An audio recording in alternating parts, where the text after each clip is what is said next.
Good morning, I'm Diane Macedo. Thanks for streaming with us. We want to get right to our top story in that urgent push for action amid a surge in gun violence across the country. Survivors and families of victims of the Uvalde and Buffalo massacres are set to testify before lawmakers on Capitol Hill today, calling for change. This as the debate intensifies over assault weapons. If there is not enough support for President Biden's push to ban them, many are calling to raise the age to buy one from 18 to 21. But so far, no Republican senator has publicly supported that. The hearing comes after Uvalde native Matthew McConaughey made an impassioned plea for gun reform at the White House. We'll bring you live coverage of that hearing as soon as it begins. And one of those set to testify this morning is 11-year-old Maya Cerrillo, a fourth grader at Robb Elementary School who survived that shooting that left 19 children and 2 teachers dead. Cerrillo says that she's determined to share her story, hoping to drive change when it comes to gun reform. Our congressional correspondent Rachel Scott has the latest. The families and survivors of the Uvalde and Buffalo mass shootings traveling to Capitol Hill, calling on Congress to act. My mother's life mattered. My mother's life mattered. And your actions here today will tell us how much it matters to you. Just hours after the son of the oldest Buffalo shooting victim testified before Congress, today 11-year-old Maya Cerrillo will come before lawmakers. The fourth grader says she survived the attack at Robb Elementary by covering herself in her classmates' blood and playing dead. We were saying maybe it would be too difficult, but she felt strongly, and her parents supported her wish that she be able to testify and tell her story. The hearing will also include. We were saying maybe it would be too difficult, but she felt strongly, and her parents supported her wish that she be able to testify and tell her story. The hearing will also include testimony from Uvalde's only pediatrician, Armaria Villarreal, speaking with him before he headed to Washington. To the degree of wounds that I saw that day on these tiny children, there's no need for anyone to have assault weapons. That sense of urgency shared by actor Matthew McConaughey, a father and proud gun owner. Uvalde, Texas is where I was born. It's where my mom taught kindergarten less than a mile from Robb Elementary. Uvalde is where I learned to master a Daisy BB gun. Uvalde is where I learned responsible gun ownership. The Academy Award-winning actor traveled to his hometown days after the shooting, then to the White House to honor the lives lost too soon. And Mayte wanted to be a marine biologist. These are the same green Converse on her feet that turned out to be the only clear evidence that could identify her after the shooting. How about that? Those green high-top sneakers sitting on his wife's lap as he called for action. We need background checks. We need to raise the minimum age to purchase an AR-15 rifle. We need a waiting period for those rifles. We need red flag laws and consequences for those who abuse them. A bipartisan group of senators is closing in on a framework, but lead Republican negotiator, Texas Senator John Cornyn, telling me it will be far more limited. I think a focus on mental health and criminal background history is probably going to be the most productive. And as victims' families plead for change. Every tear I cry is a fuel for my action. We're not their children. We're their constituents. Amen. And they need to do their job. Some Republicans signaled they are not on board with raising the age to purchase a semi-automatic rifle. Can we ask you if you would support raising the age limit for our semi-automatic rifles? At the federal level? Probably not. Those AR-15 style rifles were used by the 18-year-old suspects in both the Uvalde and Buffalo mass shootings. Sources tell me that Senate Minority Leader Mitch McConnell has privately expressed openness to changing and raising the age to purchase those type of weapons to 21. But I'm told he is not pushing for that to be included in the final package. The House is voting on a measure today that would do just that, but it faces an uphill challenge in the Senate, Diane. All right, Rachel Scott, thank you. And we're learning new details about the Uvalde school shooting from the county judge tasked with identifying the victims. He told ABC News the students and teachers' cell phones kept ringing and that it broke his heart because he knew it was their loved ones trying to contact them and he had to identify their bodies as quickly as possible. Senior investigative reporter Aaron Katersky joins me live now for more on this. Aaron, what's the latest on the investigation into the shooting itself and into the police response? Today, Diane, we expect to hear from the Attorney General, Merrick Garland, who is going to share details of the Justice Department review of law enforcement actions following, during and then following the massacre at Uvalde Elementary. This is not a criminal investigation. It is a review. The Justice Department has done this before, after the Pulse nightclub massacre, after the mass shooting at an office party in San Bernardino, California. The idea is to understand what decisions were made, why they were made, and what law enforcement can learn from them the next time. Now, community members like Judge Diaz and the town pediatrician, Dr. Roy Guerrero, they grew up shooting guns. They're not speaking out in favor of tougher gun laws, though. Dr. Guerrero set to testify before Congress today. What can we expect to hear from him? I think you're going to hear about the impact of the weapon and the bullets and what it did to the kids. And the idea, I think, is to create a visceral reminder of the power of these weapons and what happens when they fall into the hands of people who may not be properly trained to use them outside of a military or law enforcement setting, and why these things exist from the doctor's perspective, as you heard him say, may not necessarily be necessary in a civilian world. So I think it's that emotional punch from someone who directly treated the victims and who understands the capability of the weapons firsthand. Now, what does the data show right now in terms of mass shootings and gun violence in general in this country? They're up. The shooting numbers ebb and flow according to different police departments, but by and large, there have been more mass shootings in the country this year than there have been days of the year. We're at, what, about 250 mass shootings so far this year. It's on pace with last year, and last year was a 66% increase over the prior year. Mass shootings defined as 4 or more casualties, not including the gunman, and those shootings continue in rural areas, in urban areas, with guns legally purchased, illegally purchased. And though police are making more gun arrests, for example, here in New York City, a record of gun arrests, and yet it only seems to amount to a drop in the bucket. All right, Aaron Katersky, thank you. And in the wake of several mass shootings last month alone, a bipartisan group of senators now have until the end of the week to reach a deal on gun legislation. But a new report from Everytown for Gun Safety, first obtained by ABC News, is proposing governors step up to combat gun violence in the meantime. Senior Director of Community Safety Initiatives for Everytown for Gun Safety, Michael Sean Spence, joins me live now for more on this. Michael, thank you for being here. The report offers 3 kinds of solutions that governors can target. Can you walk us through those and why you think they'll help? Yes, there are a whole host of policy positions that we know will end our gun violence epidemic, including keeping guns out of the wrong hands, funding community-based violence intervention programs, as well as holding gun dealers accountable. We know there's no one solution to this crisis, and that's why we need a comprehensive approach, and that's why we're demanding action from Senate now. And Michael Sean, your report says that gun violence has an exceptionally large impact on historically underfunded neighborhoods, with half of all gun homicides in 2015 happening in just 127 cities. So how can those interventions make a difference in these areas? That's exactly right.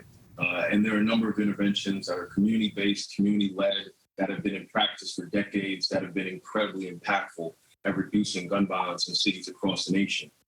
These programs target the people that drive the disproportionate level of gun violence, as well as the places where much of this gun violence is happening. As you mentioned, just 127 cities account for more than half of the gun homicides in this nation. These programs are in those cities, and they're deploying individuals frequently who live in the communities where gunfire is happening frequently.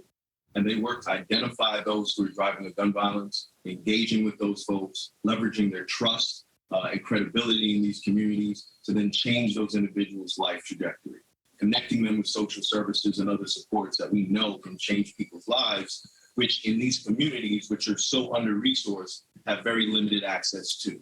So these groups work to identify those folks, connect them with opportunity, as well as access to services to change their life and reduce violence in those communities. They do it incredibly effectively. Street outreach programs, hospital-based violence intervention programs, which actually intersect with individuals when they come into the hospital setting at their most vulnerable moment, asking them about their prior impact from gun violence, their access to firearms, their needs for those social services I mentioned, and then working to connect those folks in the hospital setting and post-discharge to continue their healing and to hopefully prevent future violence. Now, Michael, Sean, even in Uvalde, our correspondents got a mixed response from people to gun legislation. Some people feel safer knowing they can be armed, or with the idea of allowing teachers, for example, to bring guns to school so they can protect against, another school shooting. How do you respond to that? And how is Everytown working with citizens and governors who feel that way?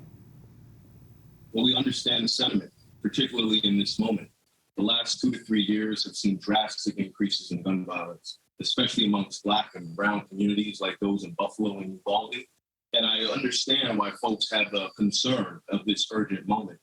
But we also know that more guns lead to more gun violence, and that there are community-based organizations as well as policies and laws that can reduce access to these firearms, that can assist individuals with accessing the services they need, whether it's mental health or it's job placement, that can reduce folks' reliance on violence, that can make our community safer.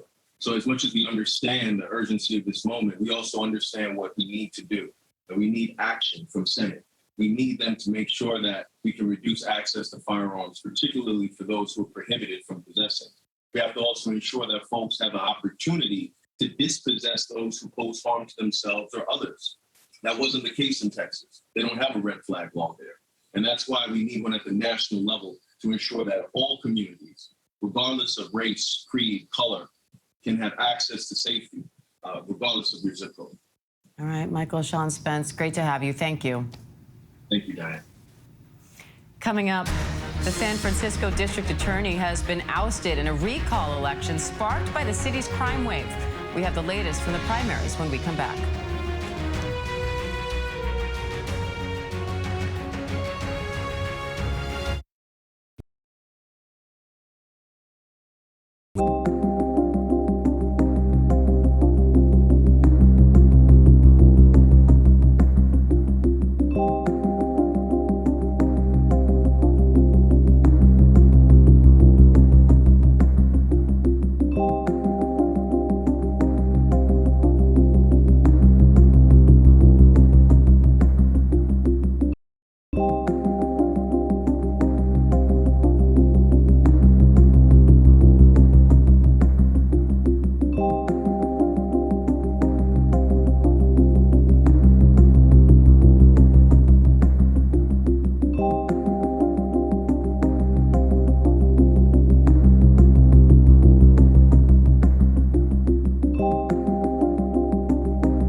Welcome back. We are starting to see some results from primary elections held in 7 states yesterday. Voters went to the polls in California, Iowa, Mississippi, Montana, New Jersey, New Mexico, and South Dakota. ABC News political director Rick Klein has been tracking it all for us. He joins me live now for more. Rick, I know you're a busy man right now. Let's start in San Francisco. District Attorney Chesa Boudin was recalled amid concerns over rising crime. How significant is that?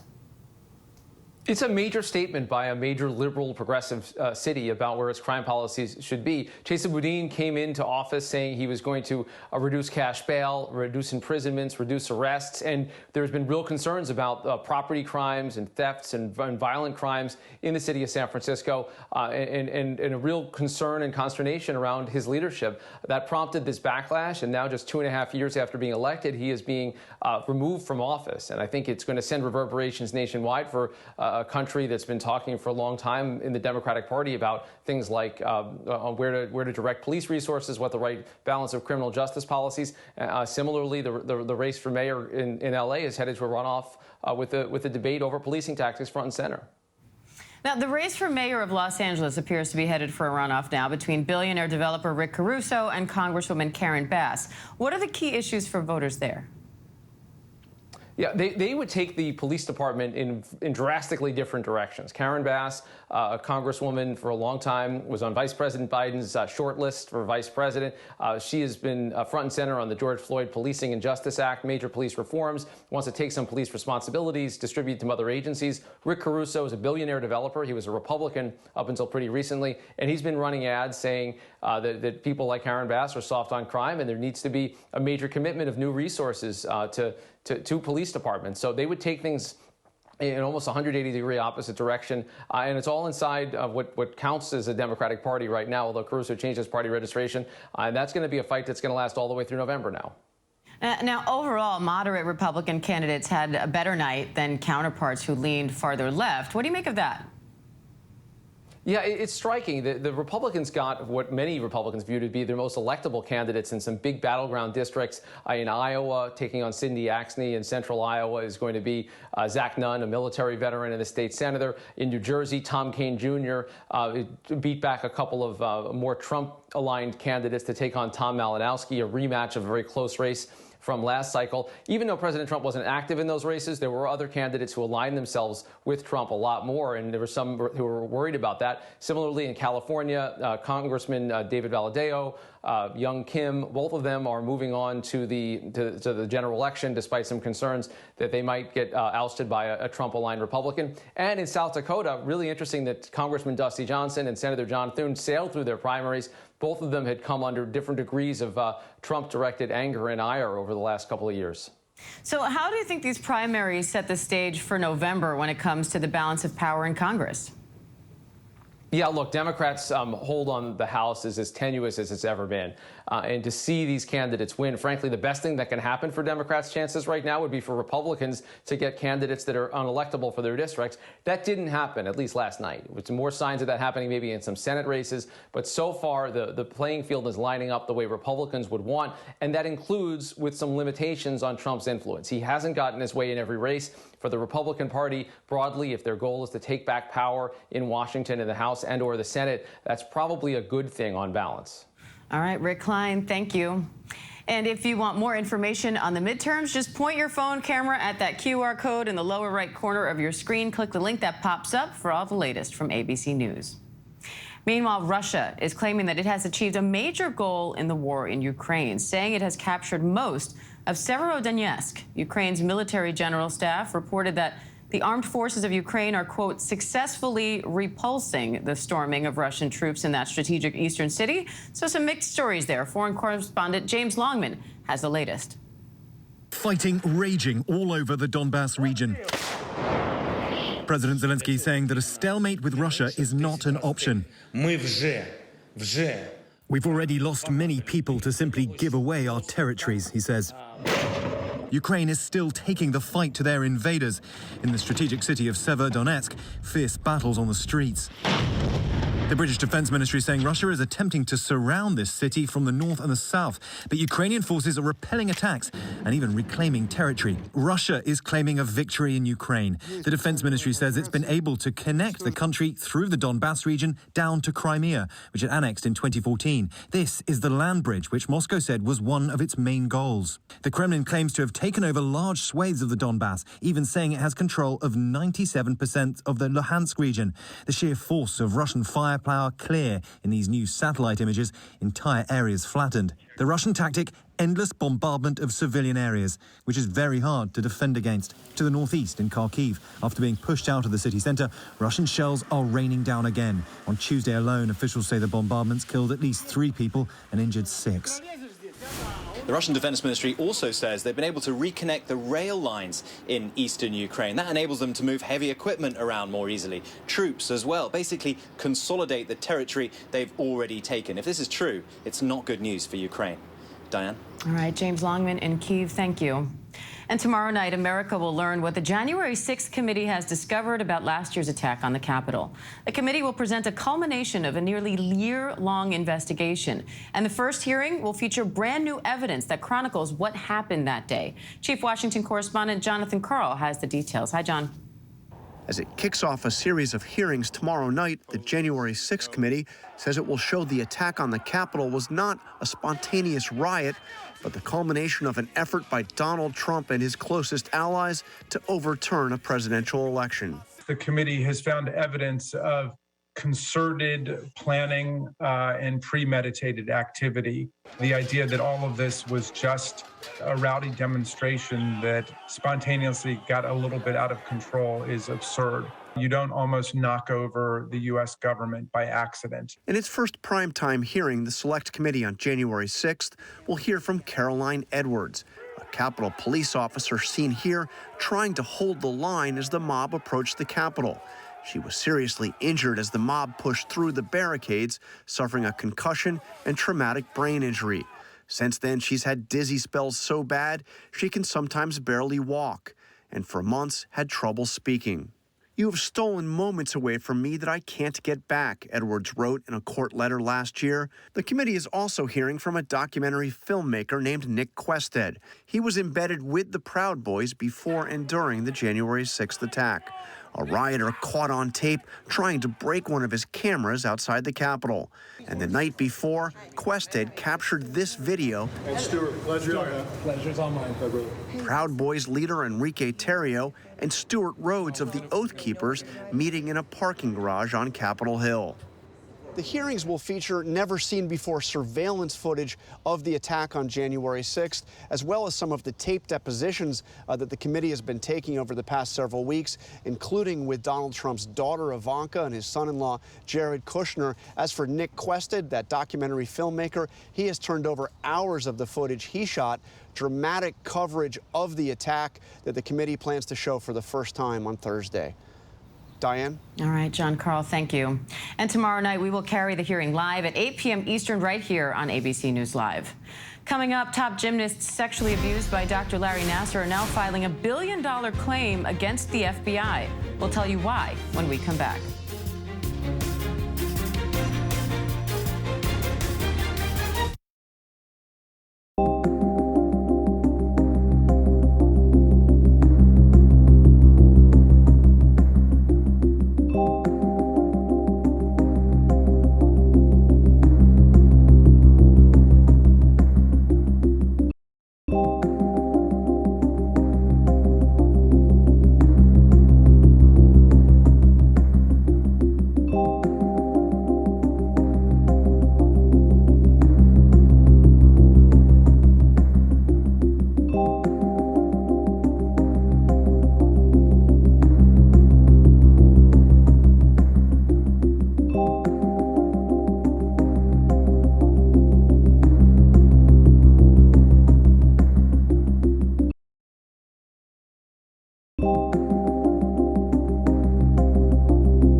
Welcome back to ABC News Live. Moderna has announced data for a new version of its COVID vaccine that the company says offers much better protection against the Omicron variant. Earlier trial results found the new vaccine offers 8 times more neutralizing antibodies than the current booster. Moderna says the updated vaccine also increased antibody levels against all other known variants of concern. Top gymnasts and other victims sexually abused by Dr. Larry Nassar are now filing $1 billion claim against the FBI. They say the FBI must pay for its failure to warn them about Nassar's predatory behavior. Simone Biles, Allie Raisman, and Michaela Maroney are just some of those 90 women now collectively seeking more than $1 billion for their suffering. The Justice Department Inspector General found the FBI learned of the accusations against Nassar, but failed to notify officials, allowing him to continue his abuse for more than a year. An investigation is underway after a vehicle in Berlin drove into a group of pedestrians, killing at least 1 person and injuring 8 others. Police say emergency services have detained the man said to be the driver. And gas prices are skyrocketing again today. The national average is now nearly $5 a gallon and expected to rise even more. Chief economics correspondent Rebecca Jarvis is on Wall Street with how high prices are expected to climb. Hi, Rebecca. Diane, fundamentally, this is about supply and demand. There isn't enough oil supply in order to meet demand, which continues to surge despite the fact that prices are also climbing, and that has sent oil prices above $120 a barrel here on Wall Street. Analysts are predicting we will see prices keep climbing through the summer, potentially as high as $160 a barrel, and that has influence over what you ultimately pay at the pump, which is very close now to $5. Here's the thing. This has an impact not only on American families, but it also impacts the economy as a whole. And there are a number of economists who are looking at this situation right now. Mark Zandi at Moody's Analytics, for example, who say if prices get above $150 a barrel, we will surely see a recession. That is a scary word. It is a concerning thing for the economy. It can mean job losses, bankruptcies, and economic slowdown for a sustained amount of time. The important thing to remember, if you're watching this now, is that you do have some control in how you will ultimately weather this storm. If you are in a position to pay off credit card debt, consider not taking on any major purchases right now. And if there is extra work and you're in a position to take it on, do that. With the jobs market as strong as it is today, there are almost 2 job openings for every job seeker out there. There are, of course, side hustles. The more you can earn right now and take that extra income on, the better off you will be if we see an economic slowdown like some economists are forecasting. Diane? All right, Rebecca Jarvis, thank you. Coming up, survivors and families of victims of the Uvalde and Buffalo shootings are set to testify on Capitol Hill in just a few minutes. We'll bring that to you live when it happens. Stay with us.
Sato, thanks for streaming with us. You're looking live at Capitol Hill, where in just a few minutes, survivors and families of victims of the Uvalde and Buffalo massacres are set to testify before lawmakers.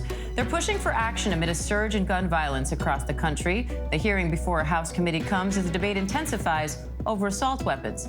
If there's not enough support for President Biden's push to ban them, many are calling to raise the age to buy one from 18 to 21. But so far, no Republican senator has publicly supported that. We will bring you live coverage of that hearing as soon as it begins. But one of those set to testify this morning is 11-year-old Mia Cerrillo, a fourth grader at Robb Elementary School who survived the shooting that left 19 children and 2 teachers dead.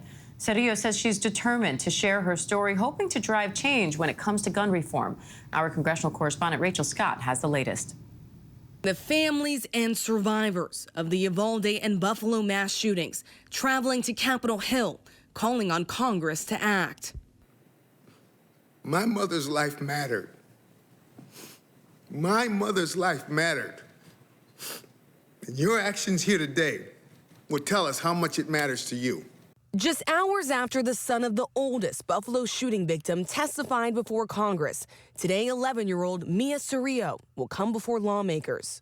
The fourth grader says she survived the attack at Robb Elementary by covering herself in her classmates' blood and playing dead. We were saying maybe it would be too difficult, but she felt strongly, and her parents supported her wish that she be able to testify and tell her story. The hearing will also include testimony from Uvalde's only pediatrician, Armaria Villarreal, speaking with him before he headed to Washington. To the degree of wounds that I saw that day on these tiny children, there's no need for anyone to have assault weapons. That sense of urgency shared by actor Matthew McConaughey, a father and proud gun owner. Uvalde, Texas is where I was born. I swear my mom taught kindergarten less than a mile from Robb Elementary. Uvalde is where I learned to master a Daisy BB gun. Uvalde is where I learned responsible gun ownership. The Academy Award-winning actor traveled to his hometown days after the shooting, then to the White House to honor the lives lost too soon. Maite wanted to be a marine biologist. These are the same green Converse on her feet that turned out to be the only clear evidence that could identify her after the shooting. How about that shit? Those green high-top sneakers sitting on his wife's lap as he called for action. We need background checks. We need to raise the minimum age to purchase an AR-15 rifle. We need a waiting period for those rifles. We need red flag laws and consequences for those who abuse them.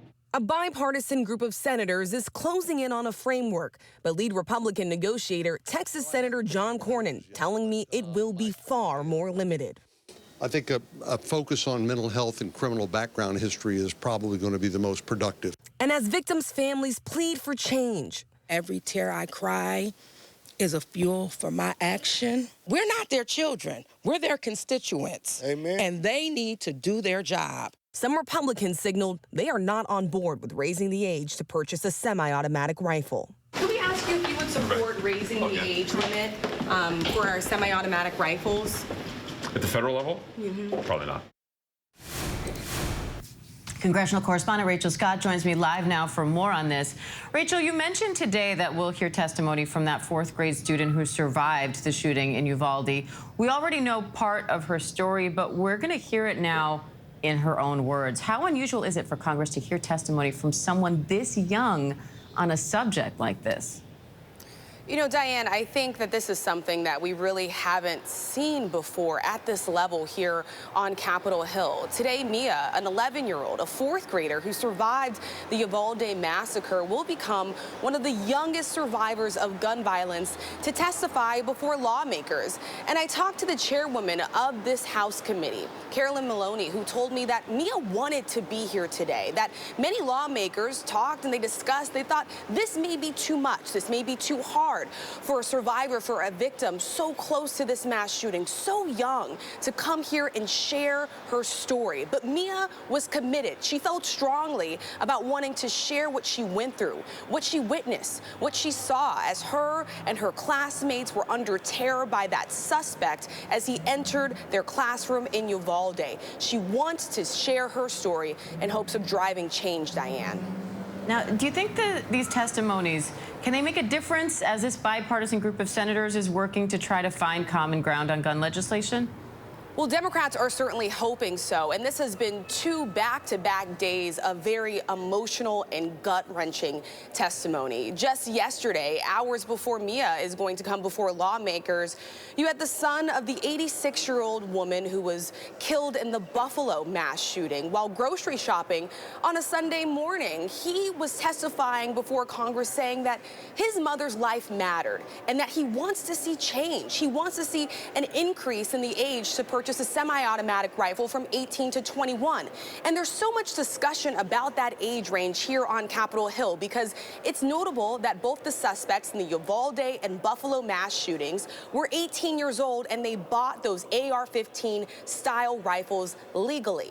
Now, I'm told that Senate Minority Leader Mitch McConnell has privately expressed support, that he's open possibly to supporting raising the age to purchase semi-automatic rifles from 18 to 21, but he has not said so publicly and he has not necessarily advocated for a specific policy.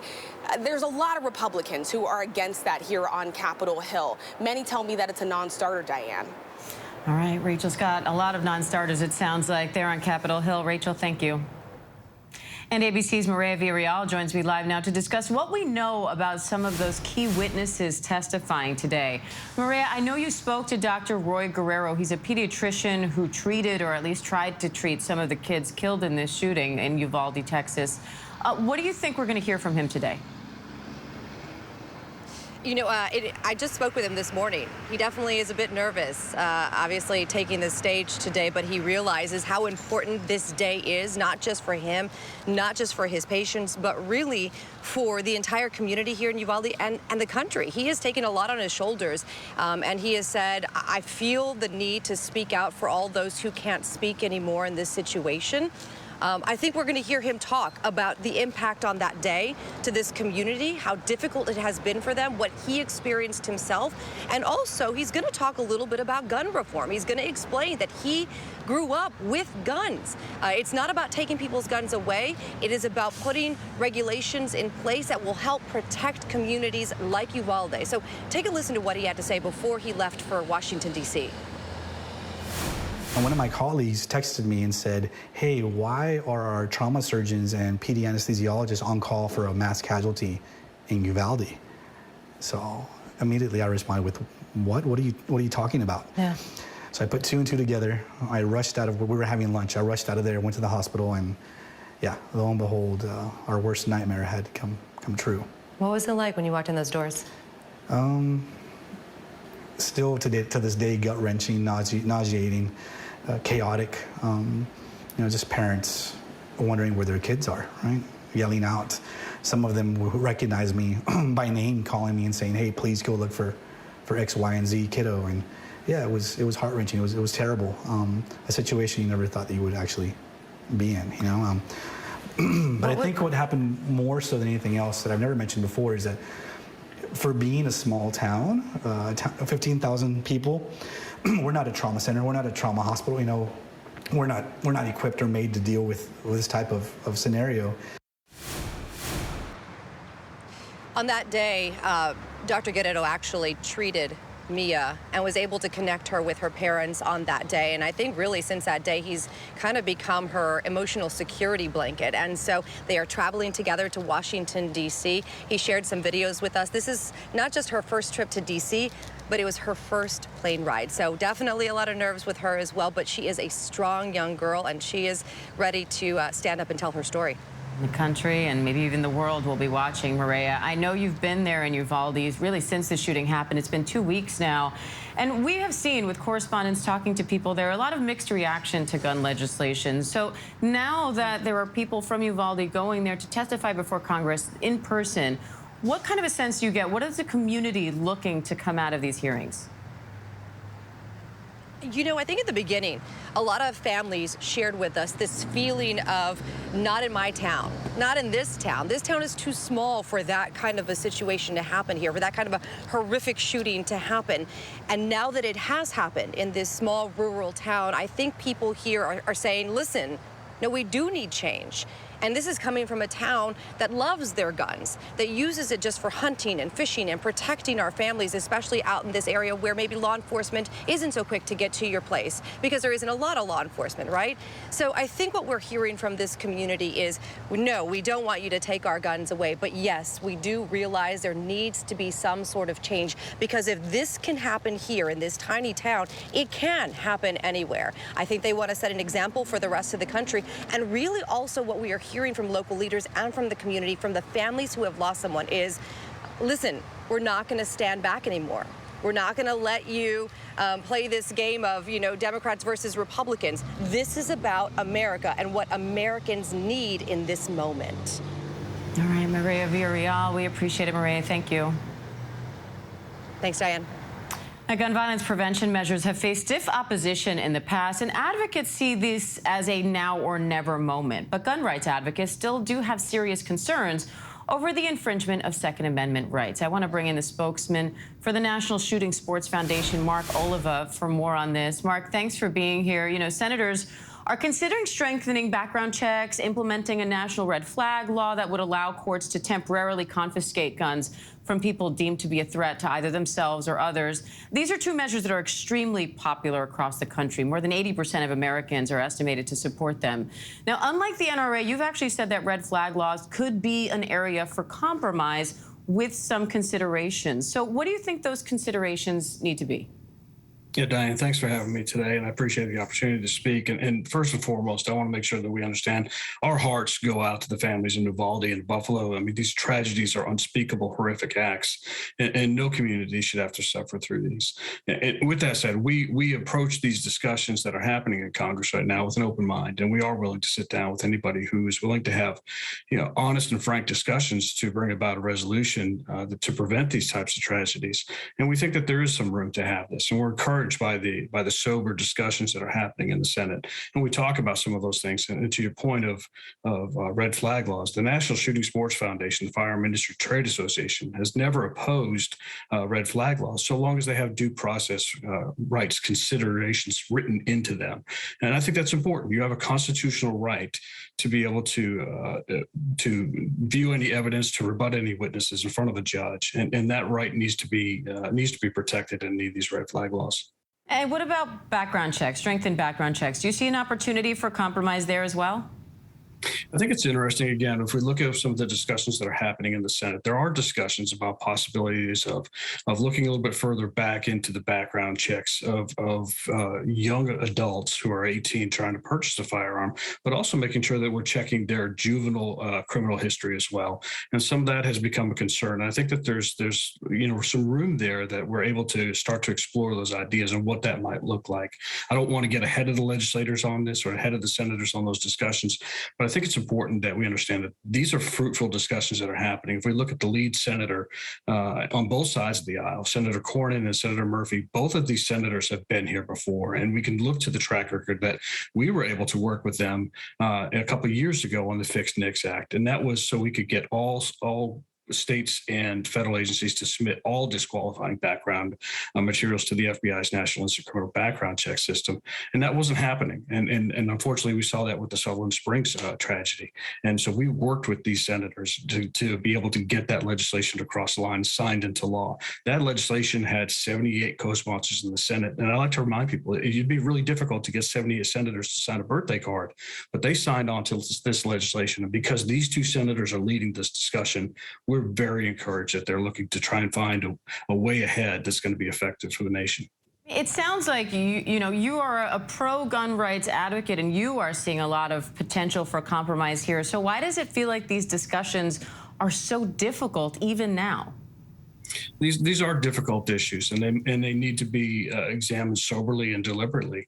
I think that what we're talking about is our essential rights. And when we talk about the rights of Americans that must be protected, we're talking about the Second Amendment. The Second Amendment is a constitutional right. And every American at the age of 18, if you're a law-abiding citizen, you have the ability to exercise that right at your will, whenever you choose to do so. And we think that that needs to be protected just as much as your due process rights, just as much as your First Amendment rights and your Fourth Amendment rights. These are the rights of the citizens, not of the government to grant and take as they see fit. These are our rights. And I don't want to take away the ability for any young adult to be able to protect themselves when they need to. We talk about these ideas of raising the age. And I like to remind people, I served in the Marine Corps for 25 years. I took very young Marines off to war with me, and they left behind some very young spouses, 19 to 20 years old. And you can't buy a handgun unless you're 21 years old. So if we're going to take away that ability for them to buy a long gun too, then you are disarming that young adult who is fully vested in their rights.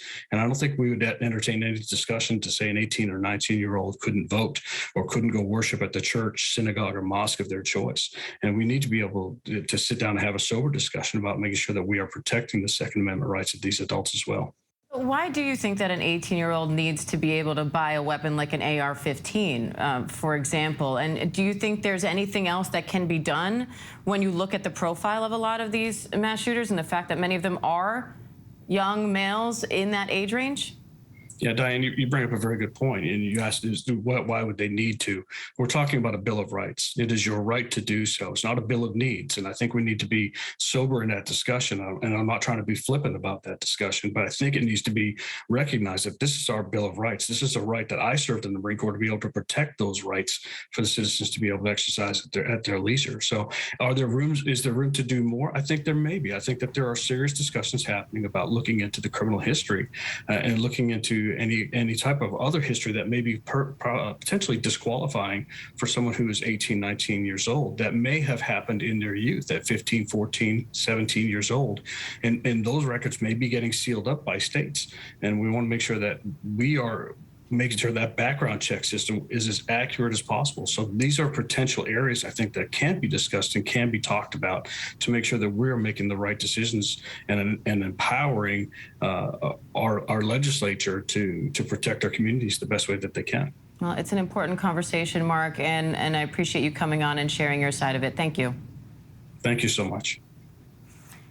And that hearing is set to begin in just a few minutes. We will bring that to you live when it happens. Stay with us.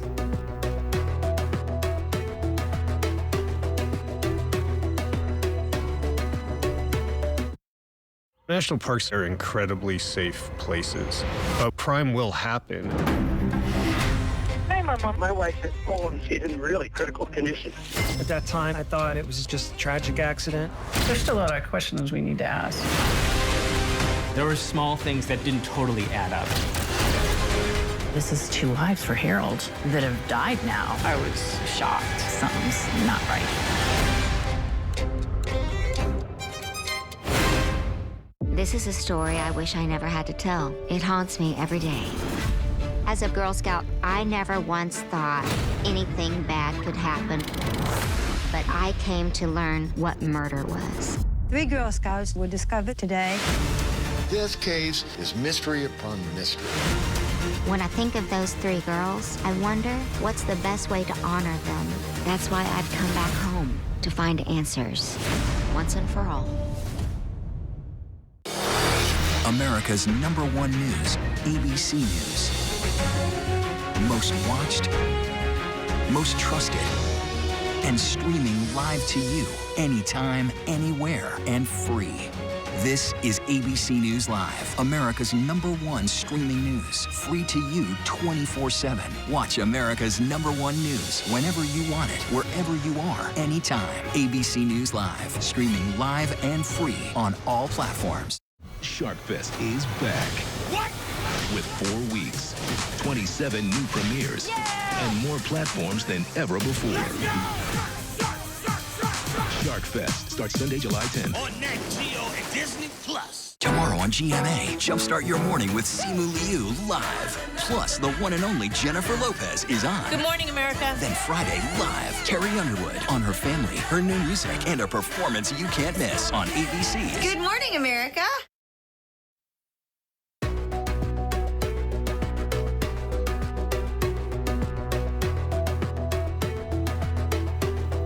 Welcome back to ABC News Live. The attention after a mass shooting is understandably mostly focused on the physical injuries suffered in an attack like that. But there is also psychological trauma that comes with witnessing an event like this, and that will stay with survivors forever. Lara Spencer has more on how survivors are learning to move forward. Fatal elementary school shooting in Uvalde, Texas, which left 19 young students and 2 teachers killed. According to the Washington Post, since the Columbine massacre in 1999, at least 185 children, teachers, and others have been killed and 369 injured in school shootings. And more than 300,000 children in more than 330 schools have been exposed to gun violence during school hours. I open my phone and I open Twitter or Instagram, and the first thing I see is a shooting here or a shooting here. It's just like every single day. Alea Eastman was just 16 years old when gunshots filled the halls of Marjorie Stoneman Douglas High School in Parkland, Florida, where 14 students and 3 staff members were murdered. We were the 3rd classroom shot into from the perpetrator. 6 of my classmates were shot and 2 died in my class. In 2019, November, I was shot in a school shooting. Mia Tretta was just 15 years old in 2019 when a gunman charged her school in Santa Clarita, California, killing 2 classmates and wounding 3 others. Her best friend dying next to her during the attack. Mia and Alea are just 2 of the lives changed forever in the blink of an eye. Every time you walk into a crowded area, you'll still feel it. You can still do your best to get a little better, even if it's just a tiny bit each day. Melissa Breimer is a doctor who specializes in childhood traumatic stress. She acted as the head advisor to the Newtown Public Schools recovery program following the massacre at Sandy Hook Elementary in Newtown, Connecticut, back in 2012. She says the healing process is different for everyone. There are proper trauma and grief treatments that can help kids both with their trauma reactions and grief reactions. We also know that these events change kids. We really do want to foster their strengths as they go through this journey of healing. Our thanks to Lara Spencer for that report. And survivors and families of victims of the Uvalde and Buffalo shootings are set to testify on Capitol Hill in just a few minutes. We will bring that to you live when it happens. Stay with us.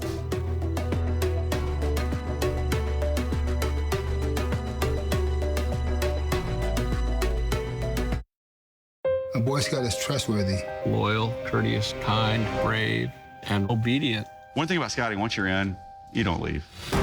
Parents gave the Boy Scouts the most valuable thing they had, their children. And the Boy Scouts told parents, you can trust us. At first, he was just a nice guy. It wasn't even like a week. It was the night I got there, he started doing stuff.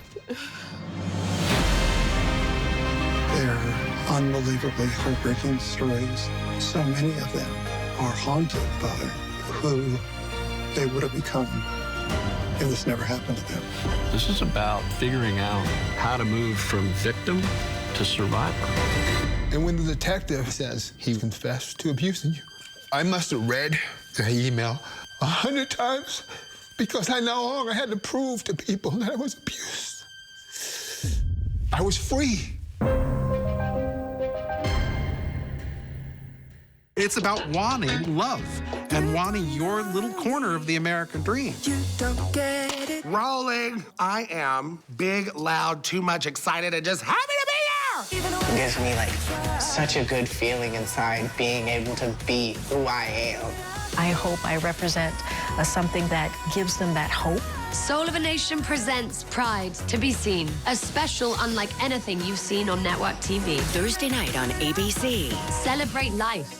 Take America's #1 news with you anywhere you go, anytime, free. Download the ABC News app now. Breaking news, exclusives, 24/7. There for you with one touch. The ABC News app. Download it now. Tonight, the little girl who played dead to stay alive, the parents of a slaughtered child, and the Buffalo Massacre victims' families testify. Their powerful voices fight for gun reform. World News Tonight with David Muir is the most watched program on all of television. The King of the Water is back. What? Nat Geo's Shark Fest is celebrating 10 years. Yeah! With 4 weeks, Doesn't get much better than this. 27 new premieres, and more platforms than ever before. We know sharks. We know experts. This should give us some really good data. We know you can't get enough. Shark Fest starts Sunday, July 10th. On Nat Geo and Disney Plus. This is the story how we survived for thousands of years. We're still maintaining our culture and we're fighting for it. Regardless, we make it work out here.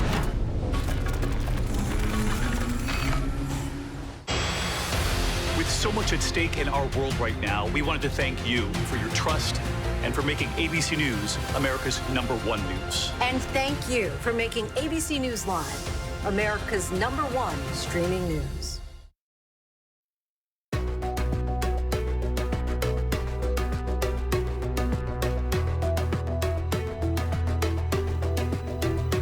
You're watching ABC News Live's special coverage of guns in America. I'm Diane Macedo.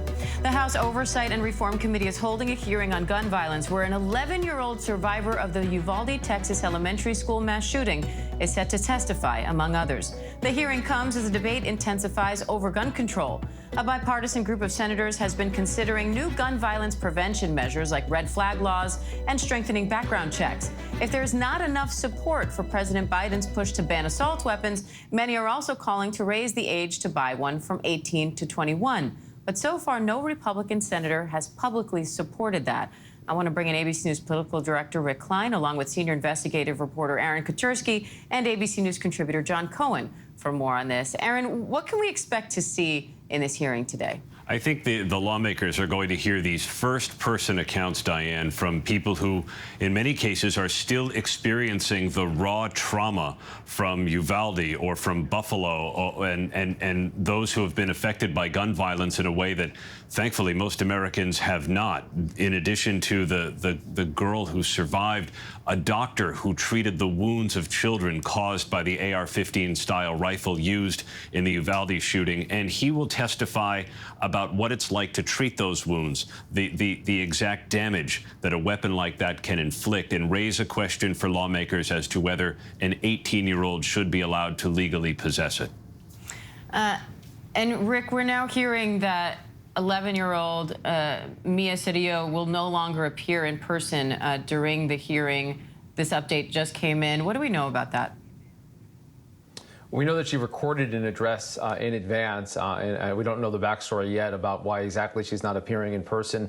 Obviously, there's been a little bit of controversy over the idea of an 11-year-old providing testimony to Congress in a politicized session, even if it's important testimony. And I think it comes amid a raging debate about how much information the American public should be processing around this. A lot of people asking questions, should we be seeing the pictures of those mangled and destroyed young bodies to see the damage that AR-15 does? We know that that in this case, we've got a fourth grader who's planning to tell Congress about how she covered herself in her dead friend's blood so the gunman would think that she was also dead. It is absolutely unthinkable and heart-wrenching in every way. As Aaron said, a lot of this is about the emotional appeal, sort of the cover of keeping the intensity up around the national focus on this issue. But it is a controversial call by Democrats on this committee to call an 11-year-old to testify. And the chairwoman is saying that the decision to not have her testify in person was made by Mia's family and her pediatrician. They want to prioritize her well-being. Her father will appear in her place and will introduce her video statement that you described there, Rick. John, I want to bring you in because there has been, as Rick mentioned, this focus on the AR-15 style rifle, raising the age limit to buy one, and, you know, just a lot of conversation around them in general. Talk us through, one, the debate and why this particular rifle is such a source of controversy. Well, the AR-15 is designed for combat. It's lightweight. It's designed to fire many rounds very rapidly. It's designed in such a way that the person firing the weapon can stay on target because of the way that the rifle recoils. But what's most problematic from the standpoint of the policy debate is it's designed to fire a projectile at high velocity and in such a way that when that projectile hits a victim, it breaks apart transfers the energy from the round and causes major trauma damage. So it's designed not to go in and out of a person or a target. It's designed to cause as much damage as possible. So it raises the question, even in a country that has a Second Amendment, is this the type of weapon that should be easily available to someone who may have criminal intent or may be in the midst of a mental health crisis? So, John, how do you determine that? We just spoke to the National Shooting Sports Foundation, a spokesman there, who's on board with actually, several of the measures being discussed, including red flag laws and potential strengthened background checks.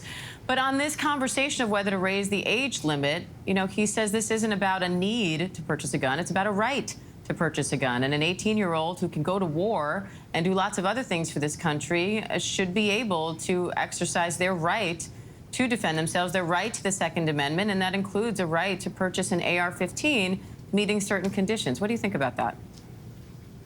Well, even if all those points were valid, and I don't necessarily agree with them, I mean, you can be drafted or go into the Army or the military at 18, but you oftentimes can't buy a beer. But even if those points were valid, I've been in law enforcement for a pretty long time. I've been involved in these discussions, unfortunately, way too many times. I have found that most individuals and groups that promote the ability of people to acquire guns don't want those guns being used by an individual who's involved in criminal activity. They don't want those guns being used by somebody who wants to harm themselves or others because they're in the midst of a mental health crisis. They don't want those guns being used for someone to commit suicide. So I think that if we can begin this policy discussion with those fundamental beliefs, which an overwhelming number of Americans and an overwhelming number of gun owners support, then I think that provides a good framework or at least a platform for policy discussions.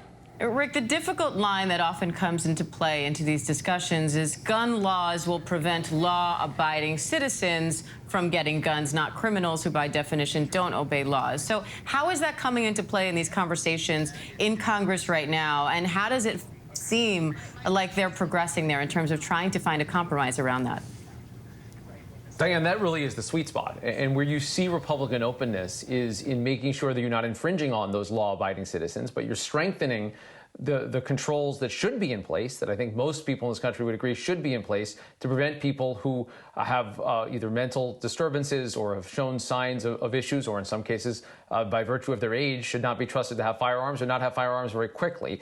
That has limited the scope of what they're talking about. Democrats have been frustrated. Things like the assault weapons ban, things like changing the age nationwide, probably not going to happen, almost certainly not going to happen in terms of the assault weapons ban, but strengthening background checks, some kind of red flag process is there. Those are the things that they're talking about. And again, it is that finding that balance, and it may be a very limited one. I think the momentum moves, though, right now, it continues to be toward getting something done.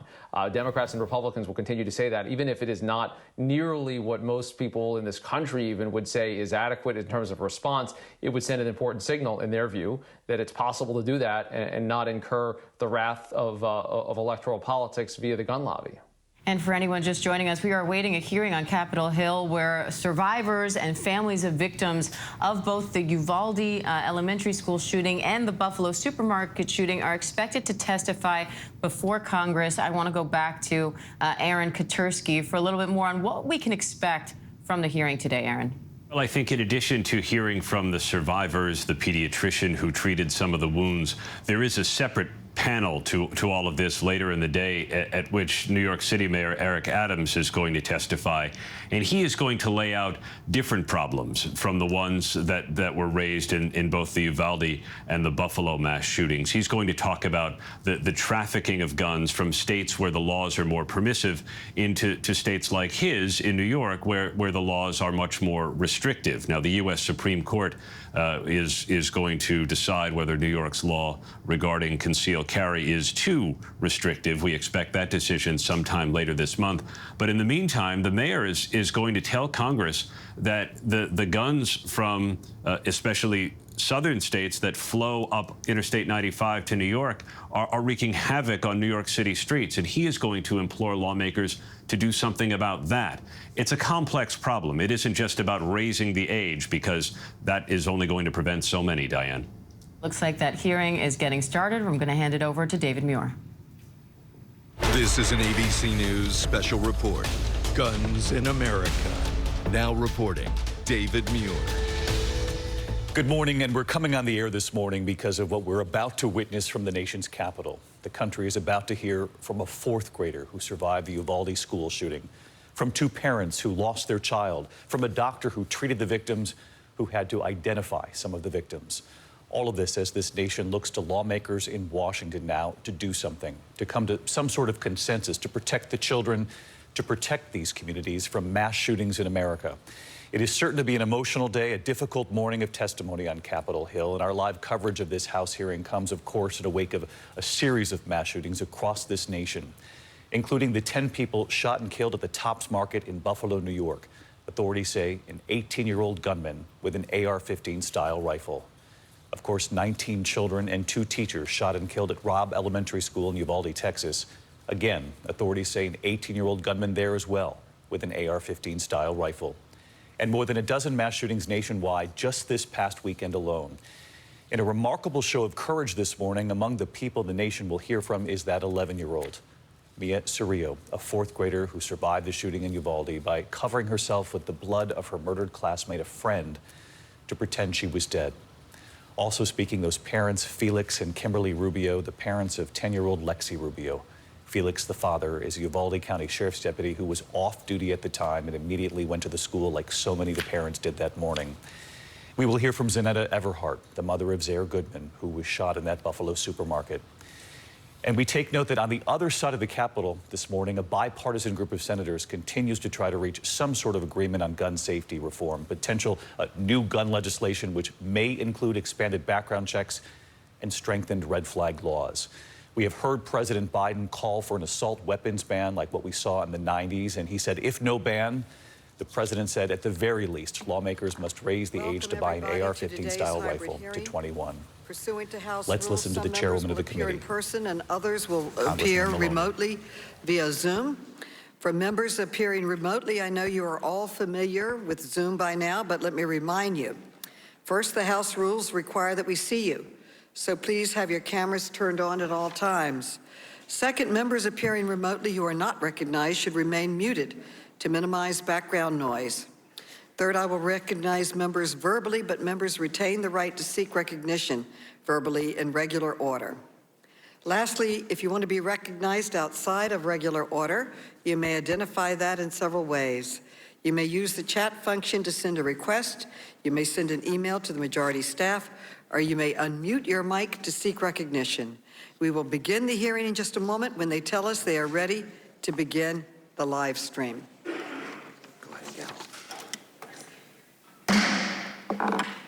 The committee will come to order. Without objection, the chair is authorized to declare recess of the committee at any time.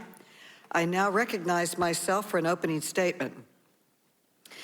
Today, we will examine the destruction and heartbreak that gun violence is causing across our country. I want to express my deep gratitude to each of our witnesses for being here today. I am particularly grateful to our witnesses who will be discussing the loss of their loved ones and their personal experiences from recent mass shootings in Uvalde, Texas, and Buffalo, New York. Despite their pain, these witnesses express their strong desire to share their stories with this committee and the public. I know that I speak for every member of this committee when I say that we are inspired by your bravery. For a parent, there is no greater pain than the loss of a child. But across the country, senseless gun violence is claiming the lives of our children and loved ones in places where they should be safe. Our schools, our supermarkets, even our churches and our synagogues. Gun violence is the leading cause of death for children in our country. As a society, we are failing our children and we are failing each other. This out-of-control gun violence is a uniquely American tragedy. As you can see in this chart, in 2019, the United States suffered 17 times more gun deaths than the next highest G7 country. We stand alone in mass shootings Other countries pass sensible gun safety laws and protect their children. And no other country comes close to the number of school shootings we have. Between 2009 and 2018, the U.S. had 288 school shootings. All other G7 countries combined had just 5. Some of my colleagues across the aisle have blamed the violence on mental illness. They have blamed violent video games. They have blamed family values. They have even blamed open doors. They have blamed everything but guns. But we know the United States does not have a monopoly on mental illness, video games, or any other excuse. What America does have is widespread access to guns. That includes assault weapons, which were designed to kill as many enemy soldiers on the battlefield as possible, as quickly as possible. Yet in many states, these weapons of war can be purchased by an 18-year-old just by walking into a store.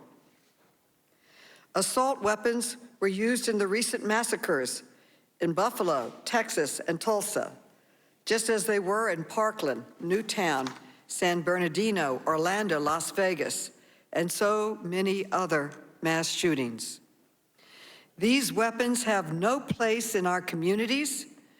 No civilian needs an assault rifle, and the Second Amendment does not protect the right to own a weapon of war.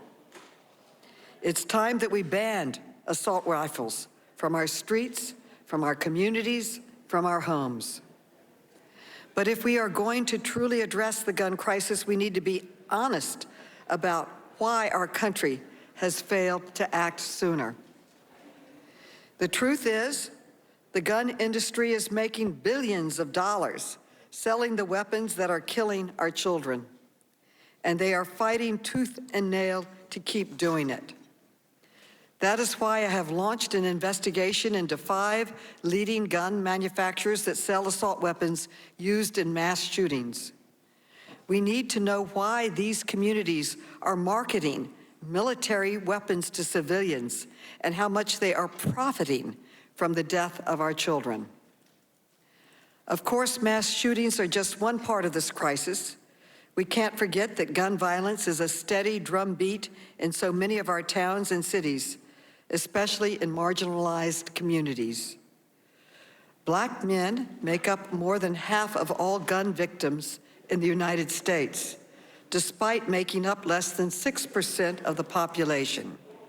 Latinos are twice as likely to be killed by a gun and 4 times as likely to be wounded by a gun as white Americans. We need transparency into how guns are reaching the hands of criminals, which is why this committee has been working to identify the gun dealers that are selling the most guns used in crimes, including across state lines. Today, the House is voting to pass common sense gun safety legislation, which is a crucial first step in addressing this crisis. I am particularly grateful this bill will include key provisions similar to a bipartisan bill I first introduced more than 10 years ago with the strong support of former Chairman Elijah Cummings. My bill will make gun trafficking a federal felony and strengthen penalties for straw purchasers, which will help stop the flow of guns into the hands of criminals. My goal for today's hearing is simple. I am asking every member of this committee to listen with an open heart to the brave witnesses who have come forward to tell their stories about how gun violence has impacted their lives. Our witnesses today have endured pain and loss, yet they are displaying incredible courage by coming here to ask us to do our jobs. Let us hear their voices. Let us honor their courage. Let us find the same courage to pass common sense laws to protect our children. I now recognize the distinguished ranking member, Mr. Comer, for an opening statement. Thank you, Chairwoman Maloney, and all of our hearts go out to the victims and the families in Uvalde, Texas, and Buffalo, New York. To those who are testifying before us today, there are no words to describe the horror you have faced and the deep anguish you feel. The American people grieve with you. As elected representatives in Congress, it's our obligation to work to ensure that these violent crimes and tragedies never happen again. Americans of all backgrounds should be empowered to defend themselves against rising violence. The increased violence we have witnessed since the summer of 2020 is unacceptable. Murders and aggravated assaults are all up. This is a trend we must reverse. We have recently witnessed several high-profile, senseless acts of murder and mayhem that have impacted all Americans, including, tragically, our defenseless and innocent school children. We must respond to those heinous acts and provide justice for the families. At the same time, we recognize that violence occurs in many of our communities on a daily basis, impacting Americans across the United States from every background.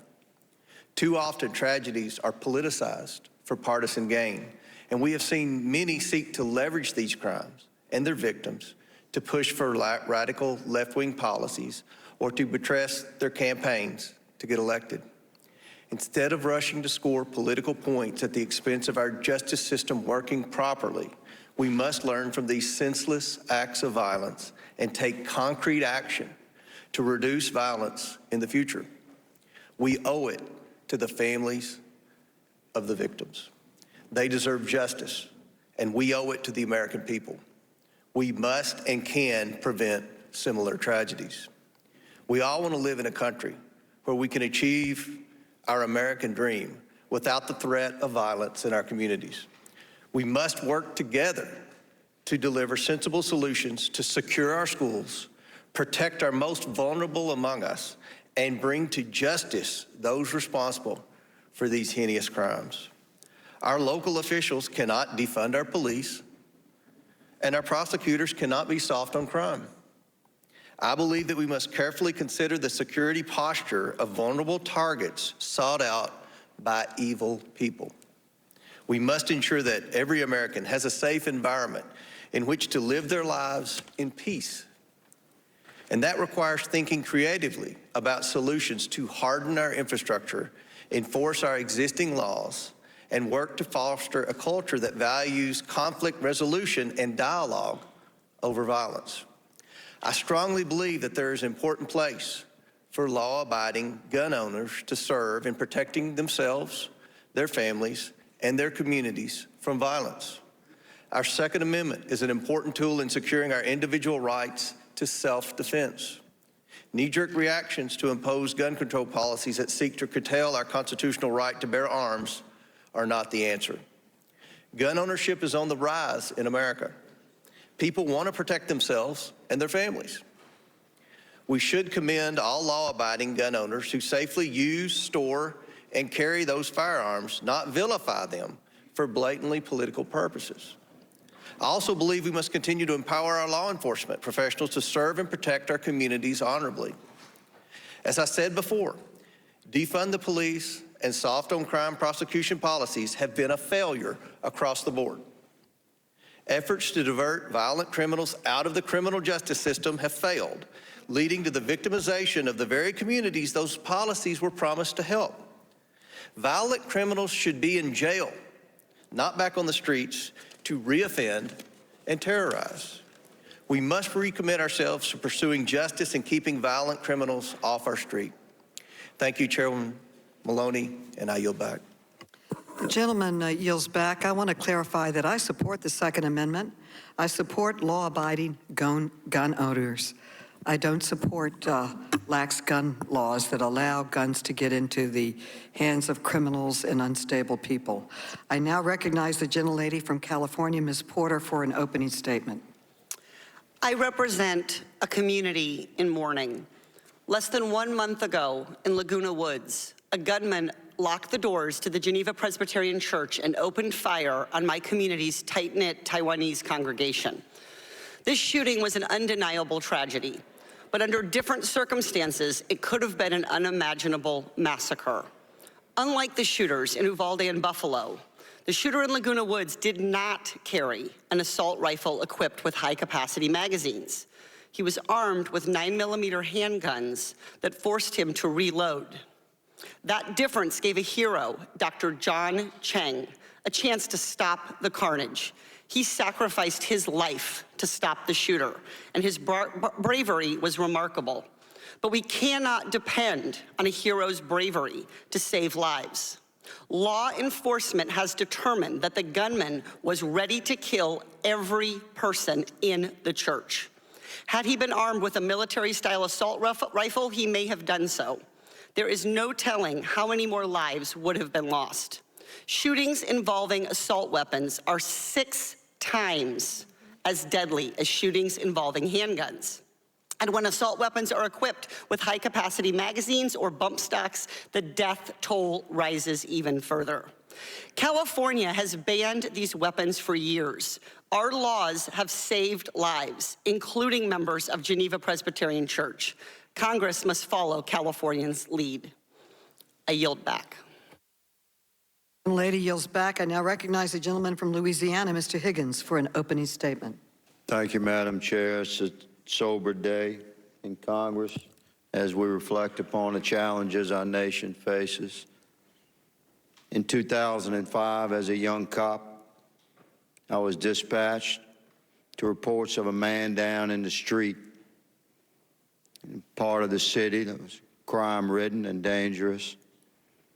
I found a victim, a teenager, and I held the mortal wound in the back of his head, whispered prayer into his ear as his life flowed from his body. He died there in my arms on the street. He was killed by an axe handle.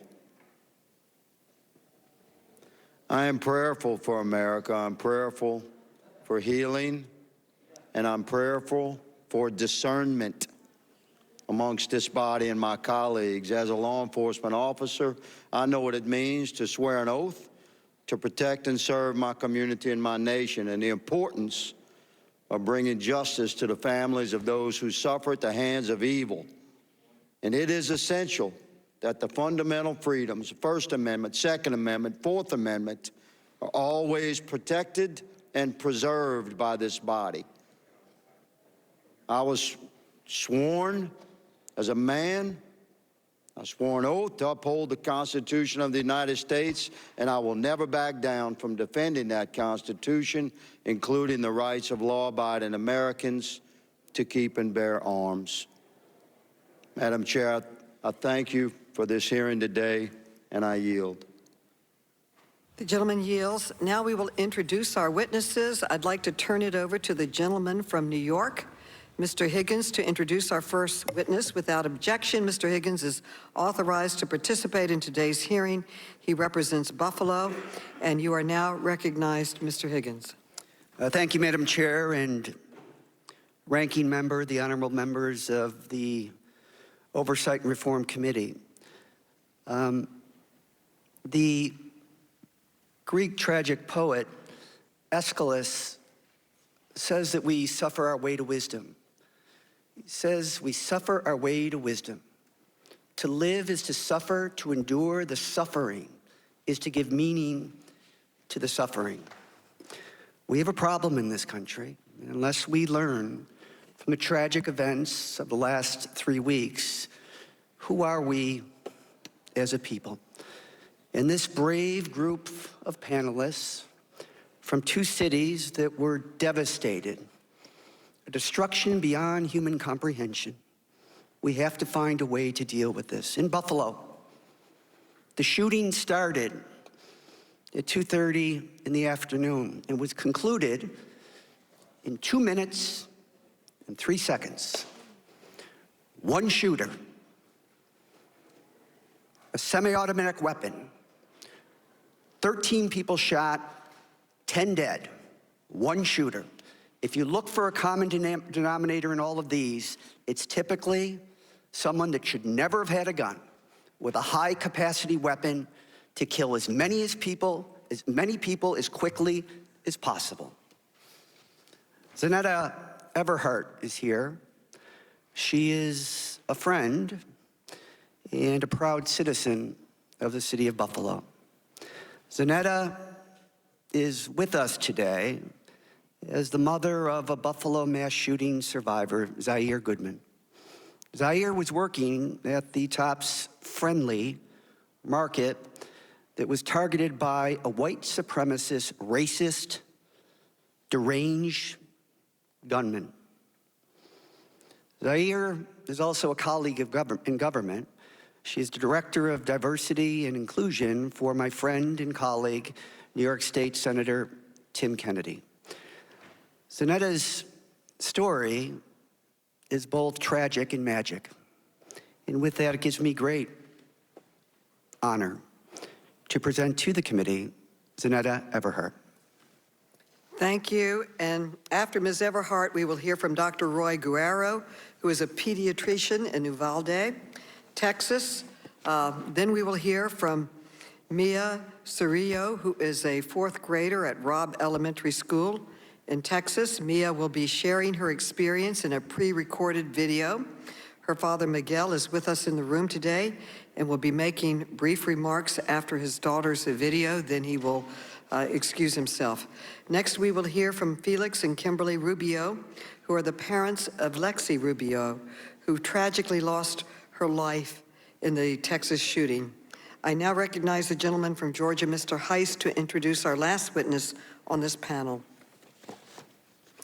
Thank you, Madam Chair. It's my honor to recognize Lucretia Hughes. She is a part of my constituency, an incredibly bright light in our 10th district, and she has an extremely compelling story. I just wanted to publicly recognize Lucretia. I want to thank you for being here today. I know it's hard to share the story that you come to us with, but we are grateful that you're here. And I just, Madam Chair, I want to say thank you for just these few seconds to recognize Lucretia Hughes and welcome her here. I yield. Thank you. The witnesses will be unmuted so we can swear them in. Please raise your right hands.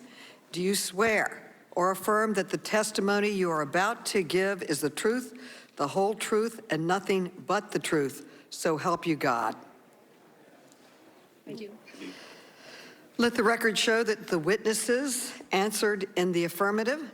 Thank you, and without objection, your written statements will be made part of the record. With that, Ms. Everhart, you are now recognized for your testimony. Please testify, Ms. Everhart. Thank you, Chairwoman. Zaire, my son Goodman, my son, or as I like to call him, the kid, was shot and injured by a domestic terrorist on Saturday, May 14, 2022, at the Tops grocery store where he was an employee in a historically Black community on Jefferson Avenue in Buffalo, New York. Zaire, the kid, is now a 21-year-old man. He's pure joy. He's everything that is good in this world. And as I sit here before you today, I can hear my son telling me to stop being extra and get to the point. I was going to tell you all a bunch of fluffy, funny stories about Zaire, but I have a message. So I'll get to the point. As Director of Diversity and Inclusion with New York State Senator Tim Kennedy's office, stories of gun violence and racism are all too familiar. But now these stories are Zaire stories. These problems literally knocked on my front door. These are issues that as a country we do not like to openly discuss. Domestic terrorism exists in this country for 3 reasons. America is inherently violent. This is who we are as a nation. The very existence of this country was founded on violence, hate, and racism, with the near annihilation of my Native brothers and sisters.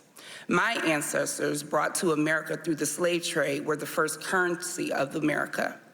Let me say that again for the people in the back. My ancestors, the first currency of America, were stripped of their heritage and culture, separated from their families, bargained for on auction blocks, sold, beaten, raped, and lynched. Yet I continuously hear after every mass shooting that this is not who we are as Americans and as a nation. Hear me clearly.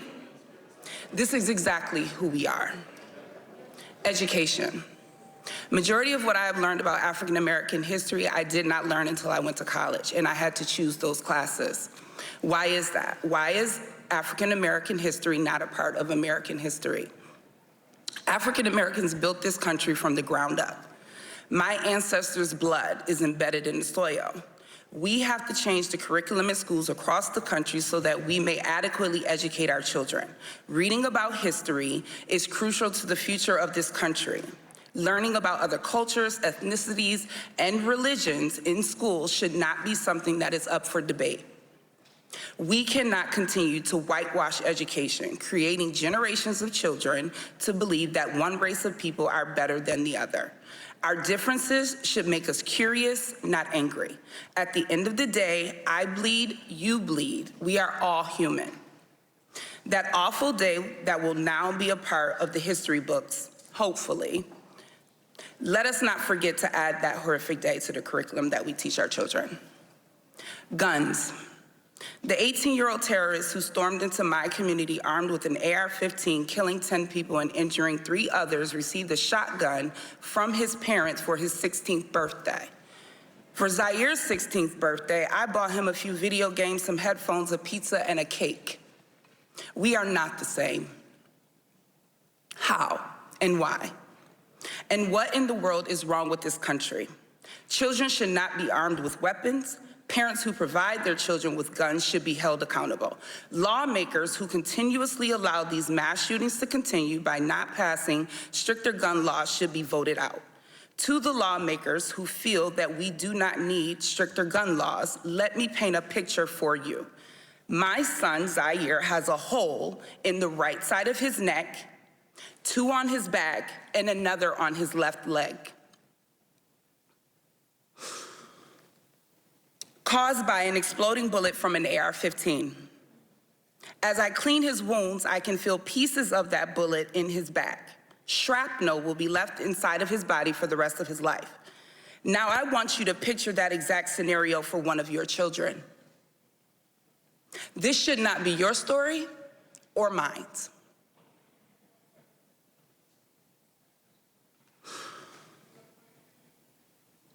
As an elected official, it is your duty to draft legislation that protects Zaire and all of the children and citizens in this country.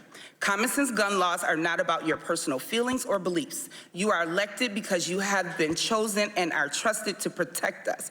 But let me say to you here today, I do not feel protected.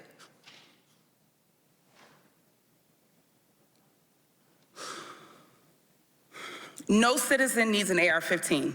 These weapons are designed to do the most harm in the least amount of time. And on Saturday, May 14th, it took a domestic terrorist just 2 minutes to shoot and kill 10 people and injure 3 others. If after hearing from me and the other people testifying here today does not move you to act on gun laws, I invite you to my home to help me clean Zaire's wounds so that you may see up close the damage that has been caused to my son and to my community. To the families of Ruth Whitfield, Pearl Young, Catherine Massey, Hayward Patterson, Celestine Cheney, Geraldine Talley, Aaron Salter, Andre McNeil, Marcus Morrison, and Roberta Drury, I promise that their deaths will not be in vain. Zaire and I promise to use our voice to lift their names, and we will carry their spirit with us as we embark on this journey to create change. I know that their collective souls watched out for Zaire that day, and I am eternally grateful to them for that. To the east side of Buffalo, I love you. I'm speaking directly to my people, to my hood. From Bailey to Broadway, to Kensington, to Fillmore, to Delavan, to Jefferson, and every street in between. Just like the potholes that we want filled in, yes, I keep it real, together we will continue to fill those streets with love. No matter what people say about the east side of Buffalo, we will not be broken.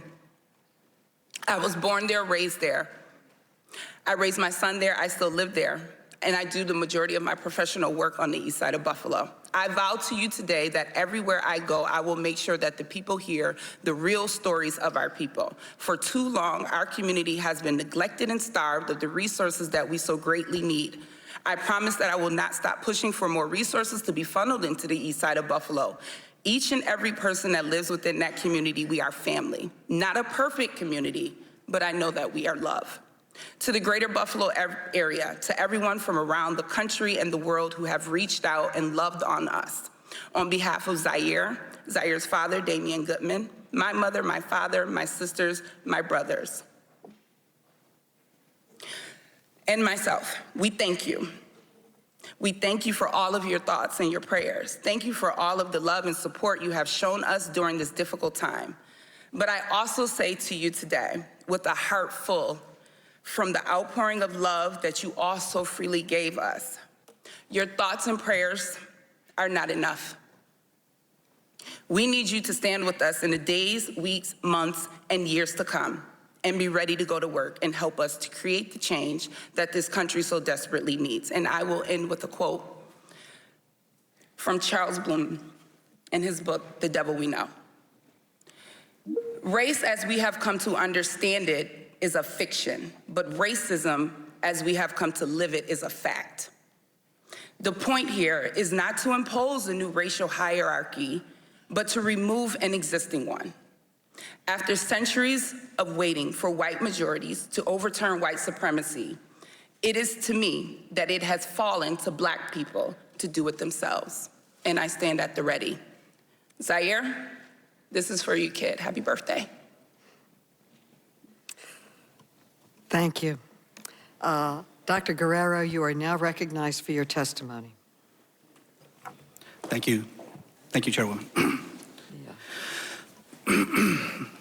My name is Dr. Roy Guerrero. I'm a board-certified pediatrician and was president at Uvalde Memorial Hospital the day of the massacre on May 24th, 2022 at Robb Elementary School. I was called here today as a witness, but I showed up because I am a doctor. Because how many years ago I swore an oath to do no harm. After witnessing firsthand the carnage in my hometown of Uvalde, to stay silent would have betrayed that oath. Inaction is harm. Passivity is harm. Delay is harm. So here I am, not to plead, not to beg or convince you of anything, but to do my job, and hope that by doing so, it inspires the members of this House to do theirs. I've lived in Uvalde my whole life. In fact, I attended Robb Elementary School myself as a kid. As often is the case with us grown-ups, we remember a lot of the good and not so much of the bad. So I don't recall homework or detention. I remember how much I loved going to school. What a joyful time it was. Back then, we were able to run between classrooms with ease to visit our friends.